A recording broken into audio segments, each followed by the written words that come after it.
na ito, maaaring tumaya at makipaglaban ang kahit na sino kapalit ng nakatakdang pera. Bakit nandiyan pa rin yung app na yan? Dalawa lang naiisip ko mga kapatid. Hackers o may backers? Kung sino man ang may gawa, kung sino man ang kasabwat, hahanapin natin at pananagutin natin sila.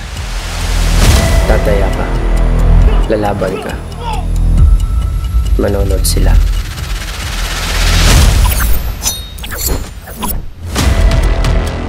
Kailan mo ba ititigil to?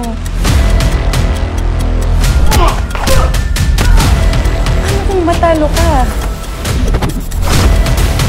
Kung mamatay ka?